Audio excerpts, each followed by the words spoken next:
Flight Club, your Arizona Cardinals season preview.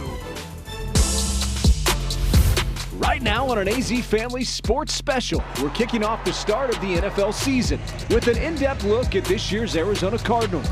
Hear from the coach. Our job is to serve the players and help them improve and help them hit their ceilings and win football games. And the quarterback. Fiery, competitive, fierce, and resilient. Plus, former Cardinal Lorenzo Alexander breaks down the roster and teammates building bonds in training camp. And a look behind the scenes at the work that goes into making sure they have everything they need on game day. Whether it's a helmet, face mask bent, cracked helmet, we have backup and we have things on the sideline that we're strategically placed to fix those situations as quickly as possible. All that and more right here, right now on Flight Club Cardinals Season Preview.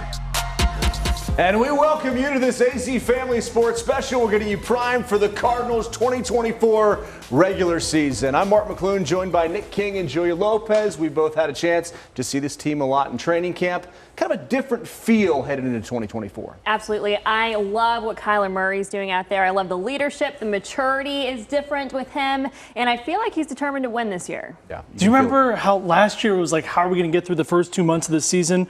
There was like no hope without Kyler. And now it's a second year with all these same coaches, a lot of the same players. The thing that you hear over and over again is how it's just routine now. There's less thinking. Everything is just action. Yeah, continuity is certainly the key. The biggest difference you'll see week one this year compared to last is, Kyler Murray in the starting lineup. After missing the first half of the 2023 season, still recovering from knee surgery, he's coming off his first full offseason in Jonathan Gannon's program. And Kyler is proving himself to be a leader inside the locker room. With the first pick, the Arizona Cardinals select Kyler Murray. Once the young phenom, a #1 overall draft pick, coming to Arizona with a Heisman Trophy. Kyler Murray enters 2024 as one of the most experienced players on the Cardinal roster. I don't like making a big deal about it being year 6. It's kind of bittersweet. With that experience comes growth as a player and a leader. I embrace the role. That's part of being a leader, being able to get back to those younger than me, older than me, whoever it is. All the things that quarterbacks are supposed to do in terms of leadership, he's done that. You talk to anybody, to a man or a woman inside the organization. Has Kyler Murray done everything that he's been asked to do? Absolutely 100%. I'm encouraged because Kyler's encouraged. You can actually hear it in his voice. I feel like if I'm out there, every game, sky's the limit. If you listen to him, he's so much more upbeat than what we have seen in the past. I'm blessed. I'm happy where I'm at in my career right now as far as going into this season. Obviously, I haven't reached the goals that I want this organization and myself to reach yet, but I believe we're on the right track. Almost 2 years after a torn ACL, Murray has worked nonstop to get back up to speed. I don't think I took a week off, maybe a week. It was tough. Sit back and have to watch the guys go out there and compete without me because I know how much I put into this. I know how much they put into it. And for the guys to go out there and compete every weekend and the results not be there, it's frustrating. But now we're here, and I'm excited. Excited for this season. Now the leader of a team that's poised to take a step forward after winning just 8 total games over the last 2 seasons. I think Kyler needs to taste winning again. Winning is only going to help Kyler's ascension. He's finally healthy. Watching him at practice, you see the burst is back. He looks like Kyler. The goal is to be the best offense in the league every year. Every time we touch the field, go down and score the ball. And I don't put any limitation on us what we can do as far as obviously it's tough, it's hard, it's going to take blood, sweat, and tears, but I think we got the guys in the room to be able to do it. All right, and some key contributors from last season aren't in the room anymore, most notably wide receiver Marquise Hollywood Brown, Murray's college teammate, leaving in free agency to sign with the 2-time defending Super Bowl champion Chiefs. Another receiver, Rondale Moore, traded to the Falcons. Cornerback Antonio Hamilton joining Moore in Atlanta as well. Defensive tackle Leki Fotu signed with the Jets in free agency. And left tackle DJ Humphries, who had been the longest tenured player on the team, was released this offseason after 9 seasons with the Cardinals. But there are some exciting new faces with the team. At the top of the list, 2 first-round draft picks who could make an immediate impact: wide receiver Marvin Harrison Jr., defensive lineman Darius Robinson. The Cardinals also making a couple of significant signings in former Jaguars receiver Zay Jones, former Tennessee Titans corner Sean Murphy Bunting. They've also added quarterback Desmond Ritter in the trade, sending Rondale Moore to Atlanta. Ritter brings starting experience to help back up Kyler Murray. All right, plenty of new faces for the Cardinals, but a familiar face is in studio with our Julia Lopez to help break things down. All right, yeah, thanks, Mark. Yeah, former Cardinals linebacker Lorenzo Alexander joining us, the one-man gang. Lorenzo, after going undrafted, you ended up playing 15 seasons in the NFL, which is incredible to say. And here you are today, and yeah, we love to hear you break all this down. But let's take a look at your resume, and it's one heck of a career. An all-pro linebacker in 2016, two-time Pro Bowler with 472 career tackles. You probably saw plenty of big changes happen during your time in the league, I'm sure.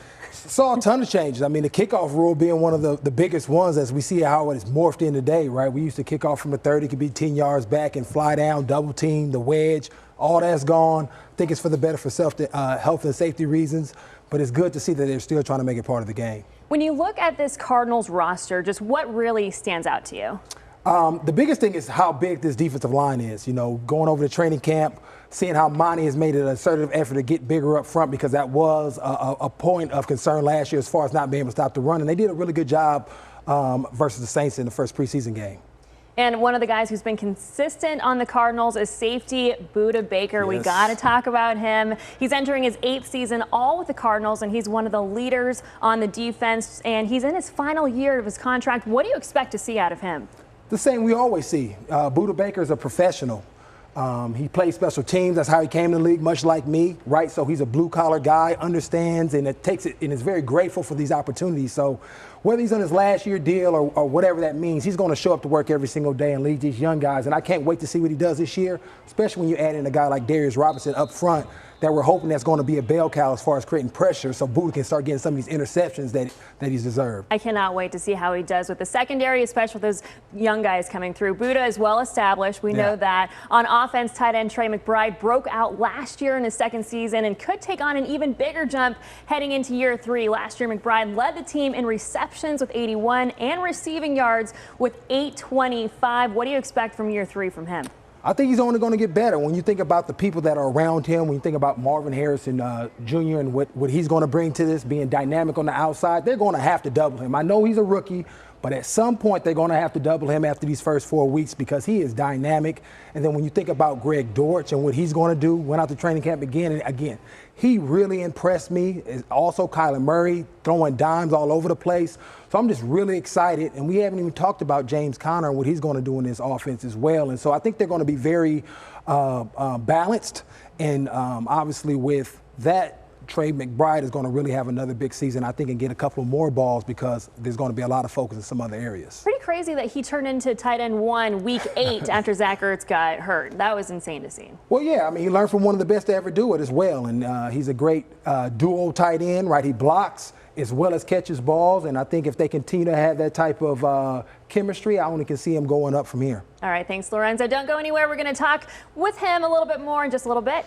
So cool to have a Pro Bowler here in studio. Let's get things over to Nick King now to talk about, Marvin Harrison Jr. A lot of headlines with him as the number 3 overall pick, but there's a veteran receiver who's flashed. Can he pop this year? Yeah, let's start with the fact, Mark, that Greg Dortch is the longest tenured wideout on the roster. The last 3 seasons, I think one of the most consistent cries from fans has been, why isn't Dortch playing more? Because he would make plays when he was in there, but it always sounded like inconsistency was the thing holding him back. Now, though, Dortch, wearing number 4, is listed as a starter, a go-to guy for Kyler Murray all camp out of the slot, which is really something. The Torch is 5'7", one of the shortest players in NFL history, was cut by 4 teams in 2 years coming out of college, was ready to play in the CFL before a last-second invite to Arizona just to be a camp body in 21. Just kept working, though, and finally he has belief from a coaching staff that matches his self-belief. I feel like G's got this look in his eye that he's just ready to fight, man. He's just ready to go all the time. He's just about ball. I don't know what a gamer is, but he's a gamer. If you walked by him and shook his hand, you would see this look in his eye that he has, that he's ready to buckle up and play football. He's been awesome, man. He's going to have a big year, guys. I don't feel like I've made it, but I feel like I've gained the respect and I've earned that. You know what I'm saying? It's not a lot of guys who can sit up here and go through what I've been through and still be standing at year 6. Sat at home 158 days, had a flight booked to Canada, no thoughts of even playing in the NFL. Getting a call, coming back, practice squad. Y'all know the story. So it means a lot to be where I am now, but this is really just the beginning. Yeah, Mark, Greg was very clear that he has to keep working and be consistent on Sundays or all this stuff doesn't matter, but how do you not root for that guy? No, absolutely. What a story. Dortch the torch. You have to pick your poison here with this offense. There are so many weapons. Who do you take away? Who do you double cover? All of a sudden. Yes. A lot different than a year ago. That's our Nick King. He's a gamer. Coming up. I'm lucky and grateful to be doing what I'm doing. Entering his second season as a head coach, Jonathan Gannon breaks down his approach to leading an NFL team. If you boil down the job of a coach to me, that's what it is. Plus, fast friends. We don't even run out on the field without each other. We make sure we pray together before we touch the grass. That's my locker mate. I can just feel the sense of fire, lit up on the both of us. The Cardinals linebackers who wasted no time building a bond both on and off the field. I feel like we're going to shock a lot of people this year. I believe in confidence. I believe in executing at a high level, doing your job, having some success. I think that builds. But to say that, last year, the last 4 games were the #1 offense in the NFL, I don't think that carries over. I think you got to put in the work. Everything starts over. In his first season as an NFL head coach, Jonathan Gannon would tell you the Cardinals' 4-13 record wasn't good enough. 3 of those wins came in the second half of the season, but Gannon isn't planning on carrying that into the new season. A former player himself, he believes his approach of putting players first will be what helps raise this team to new heights. Any job I've ever taken, there's always a big-time challenge ahead of you. I'm lucky and grateful to be doing what I'm doing. Has it sunk in that you are a head coach in the NFL? Yeah, last night. I wanted to play, so then when I got hurt in college, then I kind of figured out, all right, I want to coach. If you knew what you know now when you were a player, what kind of player would you be? No, hopefully better. Hopefully better. Wasn't too good of a player. We always joke about it because, coaches obviously can't play anymore, but we're like, man, the knowledge that we have now, it'd been kind of cool to have that, but that's kind of the maturation of becoming a coach too. Like, you're always learning every day. You can learn more and more and more and more. So it's our job to get our players to know that too. So hopefully they're coaches on the field. I've heard you say you're here to serve the players, which I don't know that I've heard another coach say that. If you boil down the job of a coach to me, that's what it is. You're trying to get the player to be the best version, the best player that he can be. Our job is to serve the players and help them improve and help them, hit their ceilings and win football games, all that stuff. But I think if you take that mentality, it kind of keeps your ego out of it. It kind of keeps you from being stale and having a growth mindset, and then really just being good at your job, trying to be good at your job. I think if you're always thinking about the players, you can never go wrong. Do you allow yourself to get excited about the season? I mean, with so much work that goes into it and it's so long, do you think about where we could go if things go right? You're always striving for what's down the road, but I think the most important part of that is not to think too much in the future, not to think too much in the past. Just be present and work on doing the job that you have, be the best at it that day. Our team psych guys would tell you live in the past, you get depressed, you live in the future, you get anxious. When the workday's over, when Coach Gannon takes off the coaching hat and goes home, how do you unplug from this? They coach me, I think. But I got, my wife's fantastic, and she makes a lot of sacrifices. The family of not just myself, all coaches and players. It's a big time sacrifice, especially during the year, because a lot of your time, most of your time is spent with the team. It's kind of your second family, but I don't have a problem typically unplugging when I walk in the door, and then I know it's time to be a husband and a father. So I take those roles, seriously and try to do the best I can. All right, Gannon, of course, a defensive guy. Our Nick King back with us now. The defense was statistically among one of the worst in the NFL last year. Not much is expected of them this year. Yeah, but if you listen to our guy, Kaiser White, the middle linebacker, he'll tell you they're going to shock a lot of people. And Kaiser's got a new neighbor both in that locker room and on the field. Mack Wilson Sr., the 26-year-old former 5th-round pick out of Alabama, spent the last 2 seasons in New England. Upon arriving in the desert, Wilson became fast friends with White, who seems to ingratiate himself quickly with everyone. Kaiser was the Cards captain a year ago in his first season with the team. then led Arizona in tackles despite not playing the last 6 games. And if we listen to Torey Lavello, a connected team is a dangerous team, right? Well, the middle of this D could be dangerous. To be honest, I didn't really know too much about Mac before he came in. And then I seen highlights flowing, like I seen a Bama clip of him killing somebody on kickoff. I said, yeah, I'm gonna like this guy. When he signed, he hit me up on Instagram. We started talking. I could just tell from his energy what type of guy he was, so I knew we would click. We don't even run out on the field without each other. We make sure we pray together before we touch the grass. That's my locker mate. We talk all the time, so, we're going to keep, building on that bond and relationship, and the closer we get, the better we're going to play out, on the field. We talk about it every day, just being some underdogs, just us going deep into, what was our story, just throughout the years we've been in the league. It's pretty special, share those moments with K. White. And it's just I can just feel the sense of fire, lit up under both of us, as far as like what we want to be as a linebacker duo. So it's pretty dope. Wilson says they're working toward playing with the same brain when they're out on the field together, kind of like when Julia Lopez and I work together, eh, Jules? We're like this. Yeah, it's pretty amazing. Thanks, Nick. Yeah, Lorenzo Alexander joining us again. You went through training camp quite a few times. Just how important is it for players to build that bond during the preseason? I mean, it's everything. You're communing with those guys all the time. When you go off the field, you sit and you're having those conversations, right? And especially in training camp. I mean, you're in meetings all day together. When you go on this plane flight out to Indy, right, they're going to probably sit next to each other. They probably go out to dinner, hang out when they're not playing in the game any longer. So there's a lot of communication going on there. And it should pay off dividends as far as them. Kaiser says one thing, Mac is echoing it. When you think about some of the great linebacker duels, when you think about Brian Urlacher and Lance Briggs, right? Patrick Willis and Navarro Bowman, Luke Kuechly and Thomas Davis, right? Even Matt Milano and Tremaine Edmonds out in Buffalo, I got this chance to see. And that relationship means a lot because you're constantly communicating. And having that one brain is a real thing because a lot of times you can see something the other guy doesn't, and you can lock him in or lock him back in and get him in the right place so they can go out there and make plays together. That is pretty amazing. And then when you talk about the amount of time that you guys spend together, you guys spend together probably more than family and friends, I'm sure. Yeah, during the season. I mean, I don't know if it's called a work husband, if that's what that looks like, but that's what you're doing. I mean, you're with these guys all the time and going to dinner, going on roads, right? You just wait with your family in training camp, and so you don't get to see your kids and your wife as much as you normally would. And these guys are your brothers, your roommates. It's almost like being back in college, especially during training camp, because you see them from sun up to sundown, and you're with that guy, especially if it's the same position in the group in meetings all day. Still ahead. We try and get things on a personal level for the players, try and learn, document what they like. If we can meet that and guys don't come up and need things, it's a great day for us. That never happens. The work that goes into keeping the players equipped on game day. Welcome back. We all see what the players do on game day, but none of it happens without the dedicated equipment managers working behind the scenes, making sure everything from footballs to uniforms to towels are just right and ready to go. We talked to the Cardinals equipment manager to find out what it takes to keep it all together.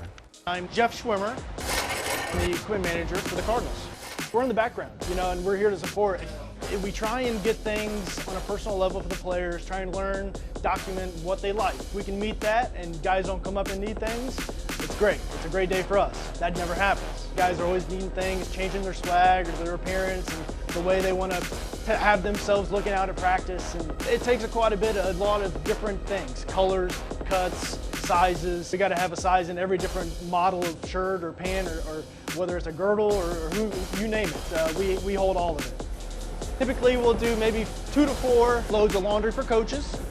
We'll do 4 to 6 loads of towels a day. About the same of that in player loops and garments and jerseys and things of that nature. Laundry's not our only duty. Game day for us is roughly 13 hours. We're here 5 to 6 hours before kickoff prepping. We also typically, day before, we will set the locker rooms up, whether it's home or away. We're just making sure everything's buttoned up in the morning, checking on the visiting team if they need anything from us, making sure all of our players are ready to go, making sure we got our sideline set up. Game time is the time for us to almost take a deep breath. We work all week to get to game day, and if I have a game day that's uneventful, it's a great day. There's all kinds of things that can go wrong. We just hope they don't. Whether it's a helmet, face mask bent, it could be a cracked helmet. We have backup and we have things on the sideline that we're strategically placed and built to fix those situations as quickly as possible.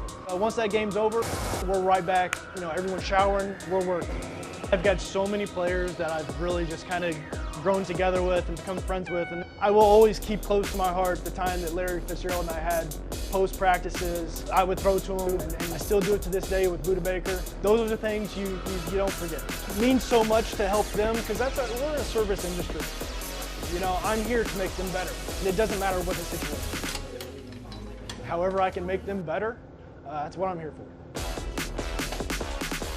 All right, Lorenzo, Jeff's an old buddy of yours. Just thoughts on the Cardinals and the fun they could have this year if things go well. I'm excited for them. You know, JG has his team playing hard and physical. They did that last year. They're going to do that this year. We saw that in the preseason game. And if they continue to grow with these young guys, the insertion of the new guys, I can see them winning a few more games and be challenging for some games in January this year. Yeah, J-Lo? Yeah, I think this is going to be a dangerous offense. I feel like the sky's the limit for this, especially with the guys that they brought in, and a really solid offensive line, so Kyler Murray should stay healthy back there. I'll just circle back to how unenthused I was at the start of last season and how that is not fun going into a football season that way. It's great to be excited and to feel the excitement from this entire state. All right, week one on Arizona's Family in Buffalo. Thank you for watching our Arizona's Family Sports Special.